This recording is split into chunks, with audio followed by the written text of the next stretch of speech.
CNE news में आप सभी का स्वागत है और अब लेते हैं खबर विशेष की ये खबर में आगे बढ़ने से पहले आवश्यक सूचना। CNE न्यूज चैनल को अब आप आर्थिक समर्थन भी दे सकते हैं।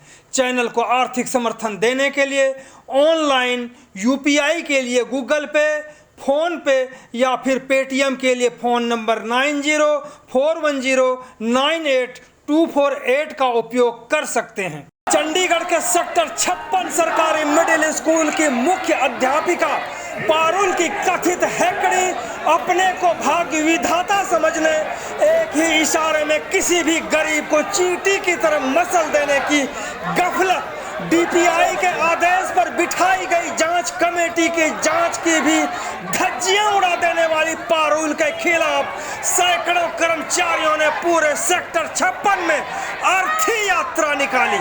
अर्थी यात्रा के बाद मुख्य अध्यापिका पारुल का पुतला भी फूंका गया।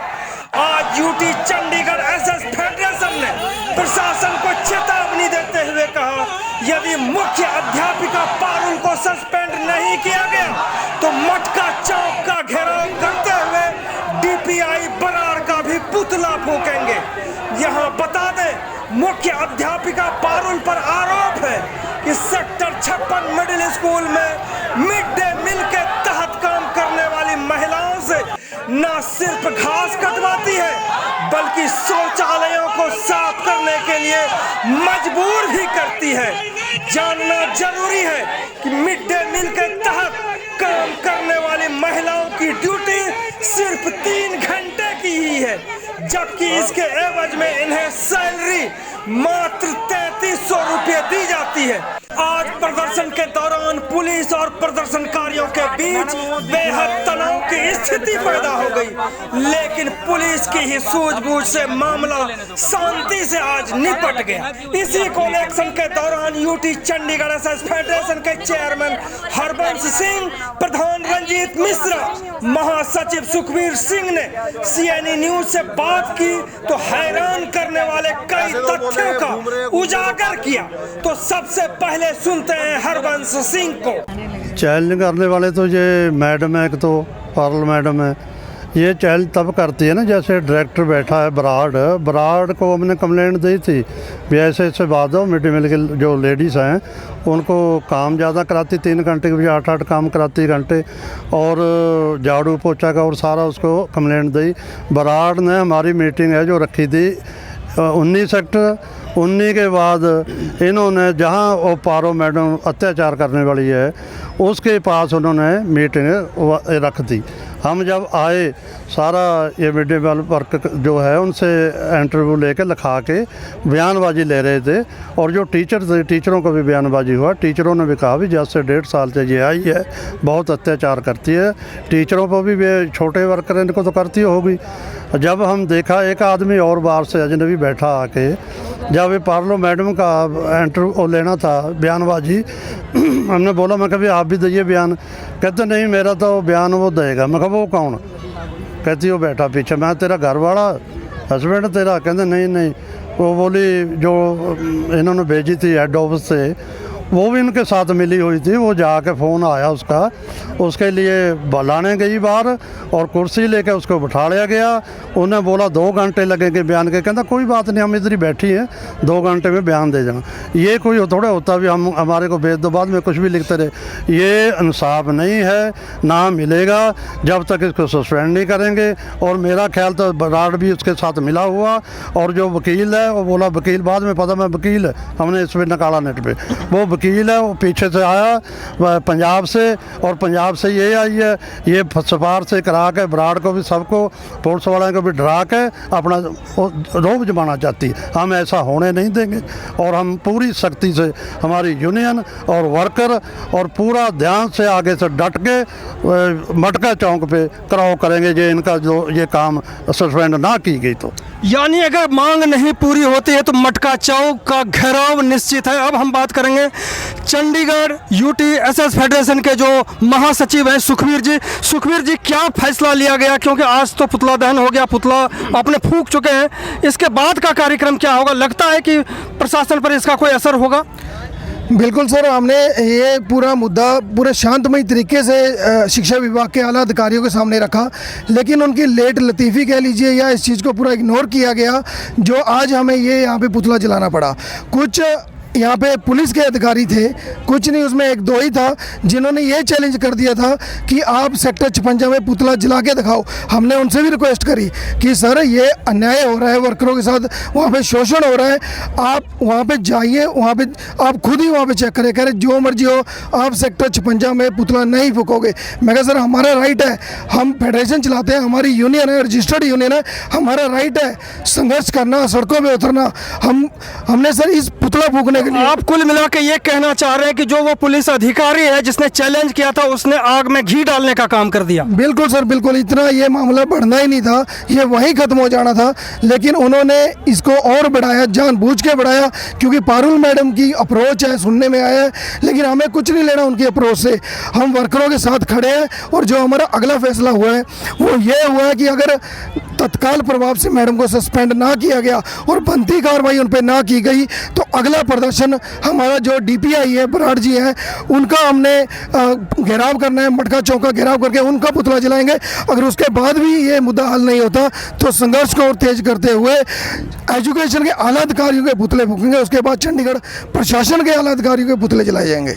अब सुनते हैं यूटी चंडीगढ़ एसएस फेडरेशन के प्रधान रंजीत मिश्रा को। ये जोर किसका, जुल्म किसका, टक्कर कौन दे रहा है और आप लोग किसके खिलाफ संघर्ष कर रहे हैं? बिल्कुल सर, मैं आपको बताना चाहूँगा, सुखबीर जी ने और हमारे चेयरमैन साहब ने बता ही दिया है करीब करीब, और बड़ी हैरानी की बात है कि जोर जुर्म की टक्कर में संघर्ष हमारा नारा है, जो हमने नारा लगाया है बिल्कुल ठीक लगाया है। ये तो अब ऐसा नारा हो चुका है कि यहाँ के 56 स्कूल के जो बच्चे वहाँ शिक्षा लेने आते हैं उनका भविष्य अंधकार में है। जिस तरीके पारुल मैडम का गुंडागर्दी चरण सीमा पे है, जिसके अप्रोच के तहत चौकी, थाना, एसएसपी ऑफिस या डीपीआई ऑफिस, या आई थिंक मैं कह सकता हूँ कि इतना ज़्यादा प्रेशर एक छोटे से टीचर का ये हाल है। तो 116 स्कूल में सर 9000 के करीब कर्मचारी काम करते हैं, जो शिक्षिका हैं या टीचर हैं। अगर एक एक बंदों को ले लिया जाए तो फिर तो ग्रुप डी कर्मचारी तो मर जाएंगे ये सिर्फ शोषण के शिकार होते हुए। और एक और बता दूं सर कि कोई भी डिपार्टमेंट है बिना ग्रुप डी के वो नहीं चलता। अगर वो चाहें तो पानी रोक दें तो प्यासा लोग अफसर मर जाएं, और साफ़ सफाई रोक दें तो बच्चे कहाँ पढ़ेंगे, कहाँ बैठेंगे, और टीचर जो अच्छे से घर से सज धज के आते हैं, बढ़िया कपड़ा पहन के आते हैं, सूट बूट डटा के टीचर आते हैं, वो कहाँ बैठ के बच्चों को पढ़ाएंगे। सवाल ये उठता है सर कि जब बराड़ साहब की निगरानी में ये सब केस था, उन्होंने डीईओ मैडम को केस सुपुर्द किया कि आप डिस्ट्रिक्ट एजुकेशन ऑफिसर हैं, आप अपने यहाँ बुलाकर कमेटी गठन करें और अपने डीओ ऑफिस में बुलाकर इंक्वायरी करें और निष्पक्ष जांच करते हुए जो भी दोषी पाया जाए उसके ऊपर कार्रवाई करें। अब दूसरा सवाल ये है सर कि ये बहुत सोचने वाला विषय है और बहुत निंदनीय है कि पारुल मैडम के इतने अप्रोच में अंधे हो चुके हैं अफसर हमारे कि जिन्होंने डीओ ऑफिस में इंक्वायरी के बजाय इमीडिएट हमें फ़ोन आता है कि आपकी इंक्वायरी 56 स्कूल में रख दिया जाता है। ये तो वही काम हो गया सर कि बकरी को शेर के आगे भेज दिया। जो कर्मचारी वहाँ से निष्पक्ष वहाँ से बाहर निकलते उस जेल से, मैं तो जेल ही कहूँगा उसको, जो रो रो के टीचरें जाती हैं, रो रो के कर्मचारी वहाँ से जाते हैं, हर रोज़ टॉर्चर के इतने शिकार हैं, वो उनको बाहर निकाल के उनका निष्पक्ष जांच करने के बजाय वही काम हो गया कि जेल के अंदर ही जेलर के सामने ही इंक्वायरी ऑफिसर बैठे हैं और उनके सामने वो क्या बोलेगा कि जो इंक्वायरी के सामने जो उस दिन जो तांडव हुआ है वहाँ पर काफ़ी हाथापाई की नौबत आई, जो हमने देखा वायरल वीडियो में। इसका सच क्या है, वो क्या मसला है सारा? बिल्कुल सर, सच मैं वही बता रहा हूँ। हमें एकदम इमीडिएट फ़ोन आता है कि आप वहाँ जाइए, वहाँ पे मीटिंग रखा गया। हमने जाने के लिए मना किया, ऑन द रिकॉर्ड है हमारे पास, जाने के लिए मना किया कि हम उस स्कूल में नहीं जाएंगे। पता नहीं पारुल मैडम क्या इल्ज़ाम लगा दें हमारे ऊपर गलत, क्योंकि उनकी आदत है। मैंने उनकी एटीट्यूड देखा, हमने तो फ़ोन से बात करके एक बार देख लिया, पहली बार मुलाकात हुई इंक्वायरी में।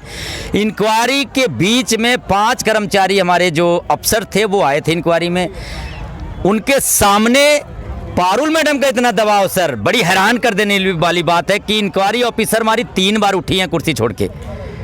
कभी फ़ोन आता है कि उनको बैठने नहीं दिया जा रहा है, पारुल मैडम को ले आती हैं, कुर्सी पे बैठाती हैं, वो बैठती हैं, फिर हमारे कर्मचारियों को घूरती हैं, सिर ऐसे ऐसे हिला के उनको धमकाती हैं सामने ही सबके। उसके बाद जब मैं एतराज़ करता हूं तो उनकी कुर्सी चेंज की जाती है दूसरे तरफ कि आप घूरेंगे नहीं, कर्मचारियों को नहीं धमकाएंगे। उसके बावजूद फिर वो उठ के चली जाती हैं, फिर किसी का फ़ोन आता है, फिर इंक्वायरी ऑफिसर हमारी पूनम मैडम उठ के जाती हैं।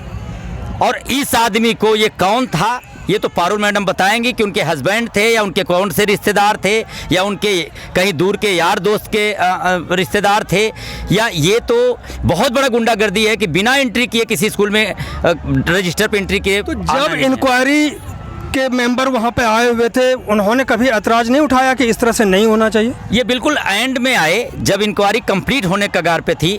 और सवाल ये उठता है सर कि ऐसे आदमी को कैसे वहाँ पे बुलाकर बैठाया गया, ये तो बराड़ साहब जवाब दे सकते हैं, इंक्वायरी ऑफिसर। दूसरी सवाल सर, बहुत बड़ी बात जो बोलने जा रहा हूँ मैं, जबकि उचित ये चाहिए था एज ए कानूनन कि इंक्वायरी में वो बंदा आकर हाथापाई करने की कोशिश की, इंक्वायरी ऑफिसर भागने पे वहाँ से जाने पे मजबूर हुए, जबकि इंक्वायरी ऑफिसरों को चाहिए था कि वो शिक्षा का मंदिर है, वो स्कूल है, गवर्नमेंट का स्कूल है, ये पारुल जी के घर नहीं था वो, या उस जो आउटसाइडर जो आया हुआ था उसका घर नहीं था, जबकि भागना उसको चाहिए था, भागे हमारे इंक्वायरी ऑफिसर। और जो अनजान व्यक्ति आया था, क्या उसके खिलाफ कंप्लेन दिया, कोई शिकायत आपने करी है, इसके कोई गिरफ्तारी या कुछ इस तरह की मांग करी हो? बिल्कुल सर, कल हमने मेल कर दिया गवर्नर साहब को भी, एडवाइजर साहब को, एसएसपी साहब को भी, अपने एजुकेशन सेक्रेटरी मैडम को, बराड़ साहब को, सबको मेल कर दिया। आज हार्ड कॉपी भी चली गई है। हमारा मांग है पारुल मैडम को इमीडिएट तत्काल प्रभाव से सस्पेंड करें और उस जो आउटसाइडर जो था उसका गिरफ्तारी करें और उससे पूछताछ करें कि वो क्यों आया था, किसने उसको बुलाया था और आकर वहाँ पे हाथापाई क्यों किया। ये हमारा शिक्षा का मंदिर है और हमारे एक बराड़ साहब, जब भी हम जाते हैं, बड़ी उम्मीदें थी उनसे, बहुत उम्मीदें थी। जब भी हम जाते थे मुझे एटीट्यूड उनका देख के ऐसा लगा कि हमारा कोई ईमानदार अफसर यहाँ आया हुआ और अब गरीबों को न्याय मिलेगा। लेकिन उनका एक ही चीज़ होता, लिख के दो हम कार्रवाई करेंगे। तो अब उनके शीशे के तरीके उनके साफ है, रिटर्न भी चला गया, प्रूफ भी है, वीडियो भी है, फ़ोन की रिकॉर्डिंग भी है। उनको क्या प्रूफ चाहिए वो हम देने के लिए तैयार हैं, कार्रवाई करें, अन्यथा हमें ऊपर भगवंत मान जी के पास जाना पड़ेगा और हमें ये सवाल उठाना पड़ेगा वहाँ पे कि पंजाब से जो आते हैं अफसर आपके, वो क्या इस डिपार्टमेंट को संभालने की योग्यता नहीं है उनमें, जो आकर यहाँ पे कई साल बैठकर कर्मचारियों का शोषण करके चले जाते हैं। और आज मैं आपके माध्यम से बता दूं सर, ये रिकॉर्ड ऑन द रिकॉर्ड आपके चैनल के माध्यम से बताना चाहता हूँ कि ढेरों कंप्लेन ग्रुप डी कर्मचारियों के, छोटे मुलाजिमों के वहाँ पड़े हैं, टीचरों के पड़े हैं। आज तक किसी क्लर्क, किसी हेड प्रिंसिपल या किसी बड़े अफसर के ऊपर कार्रवाई नहीं हुआ है, कई सालों से मैं देख रहा हूँ। तो ऐसा क्यों है? क्या इस देश में या इस शहर में कानून एक है या दो है? ग्रुप डी के ऊपर कुछ, सी के ऊपर कुछ, या ए क्लास के अफसर के ऊपर कुछ, या तो हमें बताने की कृपा करें कि रूल अलग अलग है, वो रूल की कॉपी दे दें, हम उस हिसाब से लड़ लेंगे। कहने का मतलब ये है कि ऊपर से लेकर नीचे तक और नीचे से लेकर ऊपर तक कठपुतलियों की टीम है। बिल्कुल मैं कह सकता हूं कि कहीं कोई कार्रवाई नहीं होती और ये शीशे के तरीके पूरा साफ है। वीडियो वायरल हो रहा है, कंप्लेंट जा रहा है, उसके बाद भी अभी इंक्वायरी के नाम पे ये लिपापोती हो रहा है, जबकि एक छोटा सा काम है ट्रांसफर। हमने बोला था ट्रांसफर कर दीजिए सर, सारा इशू खत्म हो जाएगा, ग्रुप डी भी खुश हो जाएंगे, टीचर भी खुश हो जाएंगे, वहाँ पे उनका जो शोषण हो रहा है वो बंद हो जाएगा। लेकिन ट्रांसफर पनिशमेंट नहीं था, उसके बाद भी बराड़ साहब नहीं माने। अब उनका जो गलतियां हैं, इतनी बड़ी जो गलती कर रखी हैं, उस पर उनको इमीडिएट सस्पेंड करें और उस अज्ञात आदमी को तुरंत गिरफ्तारी करवाएं। यही मेरी चहल साहब से भी, एसएसपी साहब से भी विनती है और हमारे उच्च अधिकारियों से भी विनती है। और कल हम कोशिश करेंगे कि अपना शिक्षा सचिव मैडम से, पूर्वा गर्ग मैडम से जरूर मिलेंगे, क्योंकि उनके ऊपर मुझे आज भी न्याय का भरोसा है कि वो बहुत अच्छे हैं और वो जरूर सच्चाई को देखते हुए हमें न्याय देंगे और इनके ऊपर कार्रवाई करेंगे। मैं Sukhdev Ram Sharma, all India mid day meal cook worker union का प्रधान। मैं इस बेनती करदा कि DPI साहब ਜਾਂ ਤਾਂ ਇਸ ਸਾਰੂ ਮੈਡਮ ਤੇ ਬਰਖਲਾਫ ਕੋਈ ਕਾਰਵਾਈ ਕਰੋ। ਜੇ ਕਾਰਵਾਈ ਨਾ ਕੀਤੀ ਤੇ ਸਾਨੂੰ ਜਥੇਬੰਦੀ ਨੂੰ ਜੋ ਵੀ ਕੁਝ ਕਰਨਾ ਪਿਆ ਉਹ ਅਸੀਂ ਕਰਾਂਗੇ। ਅਸੀਂ ਚੁੱਪ ਕਰਕੇ ਨਹੀਂ ਬੈਠਾਂਗੇ। ਸਾਡੇ ਥੋੜੇ ਕਹੇ ਨੂੰ ਬਹੁਤਾ ਸਮਝਣਾ, ਅਸੀਂ ਪਿੱਛੇ ਨਹੀਂ ਹਟਾਂਗੇ। ਇਹ ਜੇ ਅਫੀਸਰ ਦੇ ਬਰਖਲਾਫ ਜੇ ਤੁਸੀਂ ਕਾਰਵਾਈ ਨਾ ਕੀਤੀ ਤੇ ਸਾਡੀ ਜਥੇਬੰਦੀ ਇਸ ਤੋਂ ਇਨਸਾਫ ਲੈਣ ਲਈ ਕਦੇ ਪਿੱਛੇ ਨਹੀਂ ਹਟੂਗੀ। CNE न्यूज के साथ बने रहने के लिए आप सभी का बहुत बहुत धन्यवाद।